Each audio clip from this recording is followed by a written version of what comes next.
Varicose veins తో బాధపడుతున్నారా? భారతదేశంలోనే బెస్ట్ ట్రీట్మెంట్ అందించే ఏకైక హాస్పిటల్ ఏవిస్.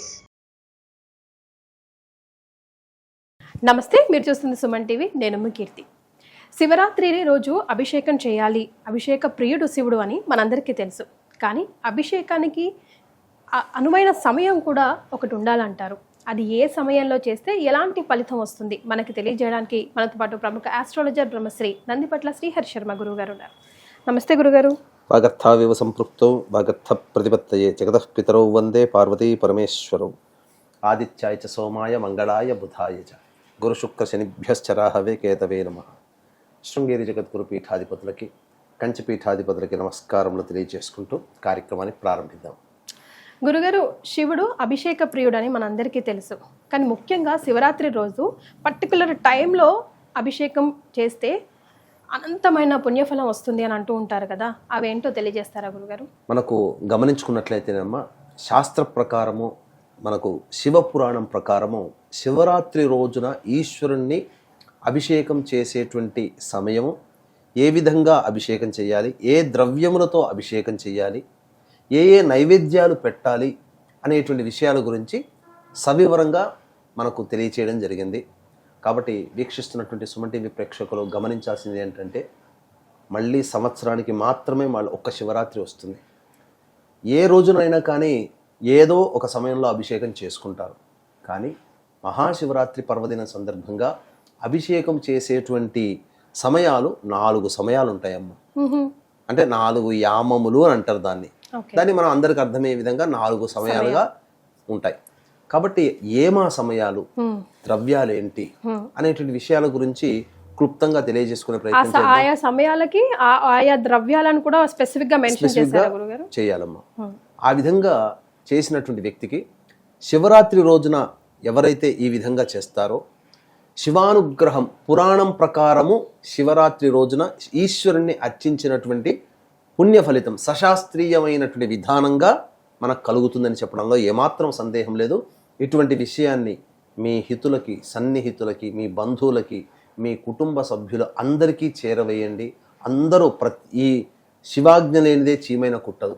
కాబట్టి ఇటువంటి పుణ్య ఫలితాన్ని తెలిసిన ఉత్తర క్షణంలోనే నేనొక్కడనే చేసుకుంటే బాగుండదు, స్వార్థంగా కాకుండా ఇటువంటి సమాచారాన్ని అందరికీ అందించాలి, అందరూ బాగుపడాలనేటువంటి సదుద్దేశంతో సుమన్ టీవీ యాజమాన్యం వారు ఈ యొక్క ప్రత్యేకమైన శివరాత్రి సందర్భంగా ప్రత్యేకమైనటువంటి పూజా విధాన విషయాల్ని తెలియచేయడానికి సంకల్పం చేయడం జరిగింది. కాబట్టి ఆశాంతం వీక్షించండి, అందరికీ ఈ యొక్క విషయాన్ని తెలియచేయండి.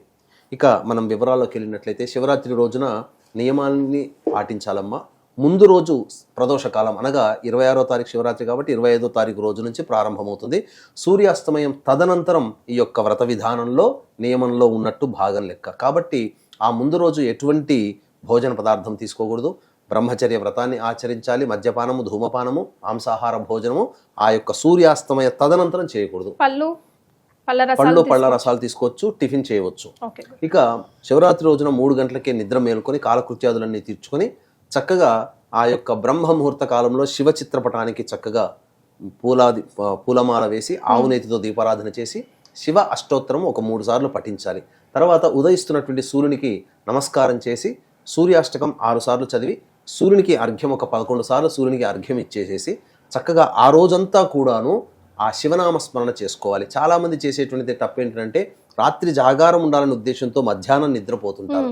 కానీ మధ్యాహ్నం ఎప్పుడైతే నిద్రపోతామో ఆ యొక్క వ్రతాన్ని మనము ఫలాన్ని పొందలేము, భంగమవుతుంది. కాబట్టి ఆ ఉదయం నుంచి సూర్యాస్తమయం వరకు కూడాను చక్కగా అవకాశం ఉంటే దేవాలయానికి చేరుకొని దేవాలయానికి నమస్కారం, శివుని దర్శనం చేసి నమస్కారం చేసుకొని ఇంటికి రావాలి. ఇక ఆ రోజంతా కూడా శివనామస్మరణ చేసుకోవాలి. అయితే శివాభిషేకం చేయాలనుకునేటువంటి వాళ్ళకి శివరాత్రి రోజున చెప్పబడినటువంటి సమయం ఏంటంటే, సాయంకాల ప్రదోషకాల సమయం నుంచి అనగా శివరాత్రి తెల్లవారుజామున సూర్యోదయం వరకు కూడా అభిషేక సమయాలు అనేటువంటివి కొన్ని చెప్పబడ్డాయి. కాబట్టి ఈ యొక్క ఉదయం నుంచి సాయంత్రం లోపల ఇంటినంతా కూడాను శుభ్రపరచుకోవాలి.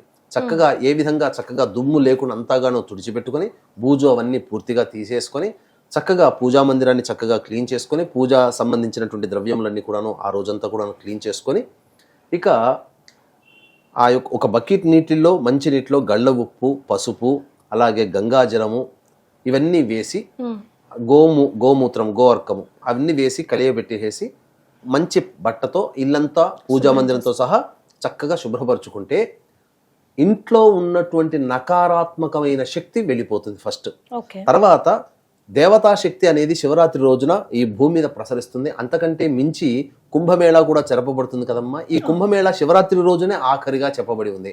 కారణం ఏంటంటే గ్రహాల సంచారం మొదలుకొని గ్రహ యొక్క ప్రభావము తొలగిపోయేంత వరకు కూడా కుంభమేళా జరుగుతుంది. కాబట్టి ఆ సమయం శివరాత్రి వరకు కూడా గ్రహాల యొక్క గొప్ప దివ్యమైనటువంటి శక్తి ఈ భూమి మీద ప్రసరిస్తున్నప్పుడు ఆ యొక్క శక్తిని ఆకర్షించాలి అని అంటే ఇంట్లో నకారాత్మకమైన శక్తి అనేటువంటిది ఉండకూడదు, అనగా దుష్ట శక్తి ఉండకూడదు. అప్పుడు దేవతా శక్తి ఈ యొక్క పదార్థంతో శుభ్రపరచుకోవడం వల్ల ఇంటినంతా ఆ దేవతా శక్తి ఆకర్షింపబడుతుంది. ఇది ప్రధానంగా చేసుకోవాలి. ఇక శివలింగానికి అభిషేకం చేసుకునేటప్పుడు ఇంట్లో అందరి ఇంట్లో చాలా మంది ఇంట్లో ఒక 30% మంది ఇంట్లో అభిషేక శివలింగాలు అనేటువంటివి ఉంటాయి. రాతితోనో స్ఫటికలింగాలు ఏవో ఉంటాయి. లేదు మాకు ఇంట్లో ఏం శివలింగం లేదని మేము తయారు చేసుకోవాలని అంటే పుట్టమన్నుని ఆ రోజున పూజా స్టోర్లో పుట్టమన్ను దొరుకుతుంది. ఆ పుట్టమన్ను సంపాదించుకోవాలి. ఆ పుట్టమన్నులో పసుపు కుంకుమ అష్టగంధములో అంటే జాజికాయ జాపత్రి యాలకులు అలాగే లవంగాలు మరియు సంబంధించినటువంటి పచ్చకర్పూరము జవ్వాది పునుగు అలాగే ఈ గంధము ఇవన్నీ కూడా ఇవన్నీ అష్టగంధాలు అంటారు. ఇవన్నీ ఆ పుట్టమన్నులో వేయడం. అలాగే పాదరసము కూడా తీసుకుంటే చాలా విశేషం. ఒక 3 గ్రాములు లేదా 5 గ్రాములు తెచ్చుకుంటే సరిపోతుంది. ఆ పాదరసాన్ని కూడా కలిపేసేసి ఆవు పాలలో అదంతా కూడాను కలిపి ఆవు పాలు వేసి కలిపి శివలింగాకారం ఎవరి తగ్గట్టుగా వాళ్ళు శివలింగాకారం తయారు చేసుకొని ఆ యొక్క శివలింగానికి అంతా కూడాను చక్కగా ఆవు నేతి అద్దినట్లయితే అభిషేకం చేస్తే శివలింగము కరిగిపోకుండా ఉంటుంది. ఎందుకంటే 4 సమయాల్లో చేయాలి కాబట్టి. ఇక ఏమా సమయాలు అనేటువంటి విషయాన్ని కనుక చూసుకుంటే ముఖ్యంగా సూర్యాస్తమయం కల్లా చక్కగా కాలకృత్యాదులు మళ్ళీ అవకాశం ఉంటే కాలకృత్యాదులు అన్ని తీర్చుకొని చక్కగా శివాలయానికి చేరుకోవాలి. ముందుగా సాయంకాలం 5-5:30 కల్లా శివాలయానికి చేరుకొని శివాలయం చుట్టూ నవగ్రహాలు ఉంటాయి కాబట్టి శివాలయం నవగ్రహాల చుట్టూ శివాయ నమః అంటూ 27 ప్రదక్షిణలు చేయాలి. తదనంతరం నంది దగ్గరికి వెళ్ళి ఈ రోజున నేను ఈశ్వరుని అభిషేకం చేసుకోబోతున్నాను శివరాత్రి సందర్భంగా, కాబట్టి ఆ శివుని యొక్క అనుగ్రహం నాకు కలిగేలా నాకు ఆ యొక్క వరాన్ని ప్రసాదించమని ఆ శివుడికి చెప్పవయ్యా నందీశ్వర అని చెప్పి నంది దగ్గర వేడుకొని శివుణ్ణి దర్శనం చేసుకొని తదనంతరం ఇంటికి తిరిగి రావాలి. అప్పుడు అభిషేకం చేసుకునేటువంటి సందర్భంగా మనకు సమయాలు అనేటువంటివి 4 సమయాలు చెప్పబడ్డాయి. మొట్టమొదటి యామము సాయంత్రం 6:30 గంటల నుంచి 9 గంటల వరకు. కాబట్టి ఈ సమయంలో చక్కగా సంబంధించినటువంటి ఏ ద్రవ్యాలతో అభిషేకం చేయాలంటే ఆవు పాలతో అభిషేకం చేయాలి. ముందుగా సాయంకాలం ఆవు పాలతో అభిషేకం చేయాలి. తదనంతరం తామర పుష్పాలతో అర్చన చేయాలి. అర్చన చేసి బియ్యము కడిగి అందులో పెసరపప్పు కొంత వేసి ఆవు నేతి వేసేసి పులగంలాగా వండాలి. వండి ఆ స్వామికి నైవేద్యం చేయాలి, నైవేద్యం పెట్టాలి. సో ఫస్ట్ పాలతో అభిషేకం చేసి పులగం నైవేద్యంగా పెట్టాలి. ఆ పెసరపప్పు బియ్యం వేసి పులగం తయారు చేసి పెట్టాలి. తామర పుష్పాలతో అర్చన చేయాలి. అంతటితో మొదటి అభిషేకము కంప్లీట్ అవుతుంది. ఇక రాత్రి 9:30 నుంచి 12 గంటల వరకు 2వ సమయం. ఆ సమయంలో చక్కగా పెరుగుతో ఆ ఆవు పాలతో తోడుపెట్టినటువంటి పెరుగు ఉంటుంది కదా, ఆ పెరుగుతో అభిషేకం చేయాలి. అభిషేకం చేసి తులసి దళములతో అర్చన చేయాలి. మామూలుగా సాధారణంగా తులసి దళములతో ఏ రోజున కూడా శివునికి అర్చన చేయకూడదు, కానీ ఒక్క శివరాత్రి రోజున మాత్రం చేయవచ్చు. తులసి దళములతో అర్చన చేయవచ్చు. తర్వాత బెల్లముతో చేసినటువంటి పాయసాన్ని నైవేద్యముగా పెట్టాలి. ఇది ఆ విధంగా 2వ సమయం. ఆవు పెరుగు అభిషేకము బెల్లంతో చేసిన అన్నము నైవేద్యము తులసి దళములతో అర్చన. తదనంతరం ఇక 3-4 సమయాలు ఉన్నాయమ్మా. వీక్షించేటువంటి ప్రేక్షకులకి గమనిక, ఈ యొక్క మహాశివరాత్రి సందర్భంగా ఫిబ్రవరి 26 మరియు 28వ తారీఖు రోజున కూడా కాశీక్షేత్రంలోనే జాతకరీత్యా కలుగు విద్య వివాహ ఉద్యోగ దాంపత్య సంతాన అనారోగ్య సమస్యల నివారణకి సర్వదోష నివారణ పూజలు హోమాలు, అలాగే గత జన్మ కర్మదోషాలు ఉంటే ఈ జన్మలో సమస్యలు అనేటువంటి ఎదుర్కొంటాం కాబట్టి గత జన్మ కర్మదోష నివారణ తిల హోమాలు, మరియు ఈ యొక్క 2025వ సంవత్సరం శని ప్రభావం అన్ని రాశుల వారికి ఉంది కాబట్టి శని దోష నివారణ హోమాలు పర్ హెడ్ 3,100 రూపాయలకి చేయించడం జరుగుతుంది. అలాగే శివరాత్రి రోజున కాశీక్షేత్రములో రుద్రపారాయణాలు అభిషేకాలు కూడా జరపబడతాయి. అవకాశం ఉన్న వాళ్ళు కార్యక్రమ తదనంతరం కాంటాక్ట్ చేసి మీ గోత్రనామాలు నమోదు చేసుకోవచ్చు. ఈ యొక్క శివరాత్రి రోజున మీ యొక్క సంకల్పం నమోదు చేసుకోవడం ద్వారా, సభ్యులుగా చేరడం ద్వారా తిరిగి వచ్చే సంవత్సరం శివరాత్రి కల్లా మీ యొక్క సంకల్పం నెరవేరుతుంది అని చెప్పడంలో ఏమాత్రం సందేహం లేదు. ఇక 9:30 నుంచి 12 గంటల వరకు రెండవ సమయం అని చెప్పాం కదమ్మా. తర్వాత అరగంట గ్యాప్ ఇచ్చి 12:30 నుంచి 3 గంటల వరకు మూడవ సమయం. కాబట్టి ఈ మూడవ సమయంలో జాతకరీత్యా ఆవు నేతితో అభిషేకం చేయాలి. నిషేధ సమయం అంటారు ఇదేనా గురుగారు? ఆవు నేతితో అభిషేకం చేసి తర్వాత బిల్వ దళములు, ఏక బిల్వమైనా లేదా మారేడు దళములతోనైనా కానీ అర్చన చేసి అన్నము నువ్వుల పొడితో చేసినటువంటి పులగం ఉంటుంది కదమ్మా, దానిని నైవేద్యంగా పెట్టాలి. ఇది ఆ మూడవ జాముగా చేసినటువంటిది. ఇక 3 గంటల నుంచి 3:30 వరకు కొద్దిగా సమయం బ్రేక్. తర్వాత 3:30 నుంచి తెల్లవారుజామున 6 గంటల వరకు 4వ సమయం బ్రహ్మముహూర్తం. ఇది చాలా అత్యంత ప్రధానమైనటువంటి సమయం అమ్మ. ఎందుకు చెప్పాలనంటే శివరాత్రి సందర్భంగా కదా, శివరాత్రి రోజున మనకు తిథివార నక్షత్ర యోగ కరణాలు 5 ఉన్నాయి, పంచాంగాలు.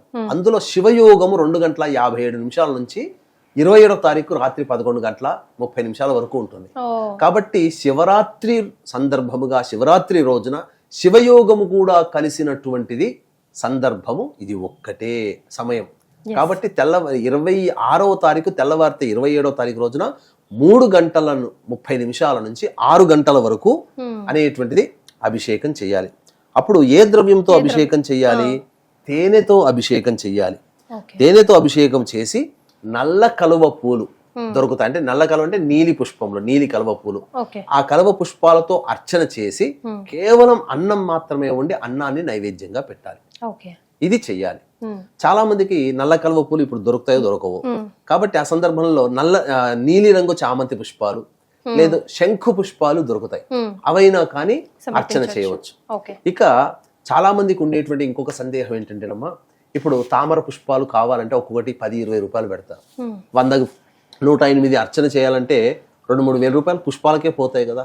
మరి అన్ని అంతమందికి డబ్బు ఉండదు కదమ్మా.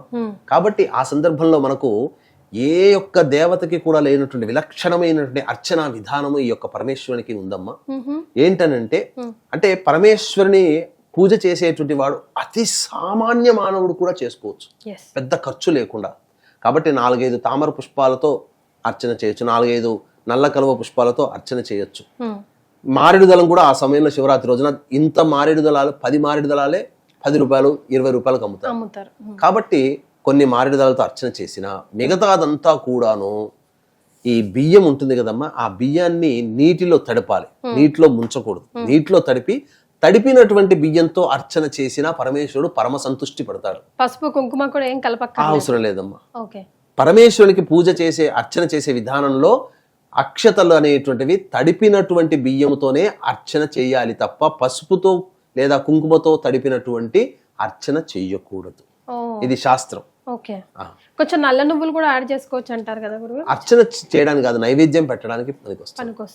ఆ విధంగా ఆ నల్ల నువ్వుల్ని అభిషేక ద్రవ్యంలో వాడవచ్చు, అభిషేకంగా చేయవచ్చు. కానీ అర్చన చేసేటప్పుడు మాత్రం పుష్పాలతో అర్చన చేయాలి. ఇంకా విశేషమైనటువంటిది ఏంటంటే 8 రకాల పుష్పాలతో గనక ఈశ్వరునికి అర్చన చేసినట్లయితే చాలా సంతృష్టి పడతాడు. నందివర్ధనం పూలు, గన్నేరు పూలు, కాడమల్లి పూలు, మల్లె పూలు, చామంతి పూలు, అలాగే ముద్ద చామంతి పూలు, ఇలాంటివి.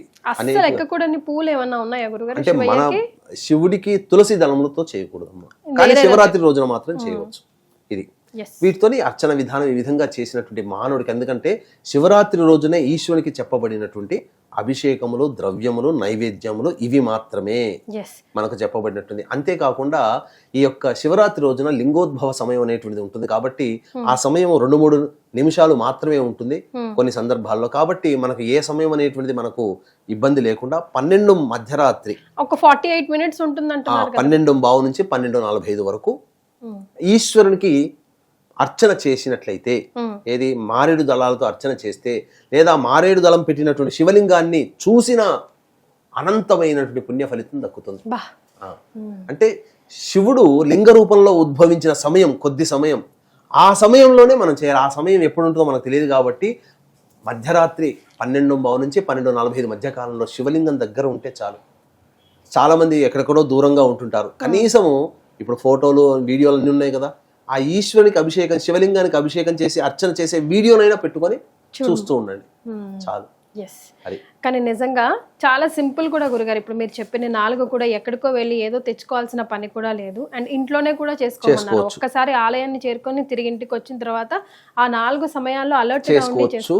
6 గంటలకు అయిపోయిన తర్వాత మళ్ళీ స్నానాది కార్యక్రమాలు చేసి మళ్ళీ శివాలయానికి చేరుకొని నవగ్రహాల చుట్టూ శివాయ నమః అంటూ 27 ప్రదక్షిణలు చేసి నంది దగ్గరకు వచ్చి, అయ్యా నీ అనుగ్రహం వల్ల నాకు ఎటువంటి ఆటంకం లేకుండా నేను శివుని పూజ చేసుకున్నాను, చాలా సంతోషంగా ఉన్నానని చెప్పి శివుడికి ఒకసారి నమస్కారం చేసుకుని ఇంటికి వచ్చి అతిథి అభ్యాగతులకి అనాథలకి అన్నదానము, పండ్లు, పాలు, ఇతర పదార్థాలు పంచిపెట్టి నైవేద్యంగా పెట్టినటువంటి పదార్థాలని కుటుంబ సభ్యులు తినవచ్చు.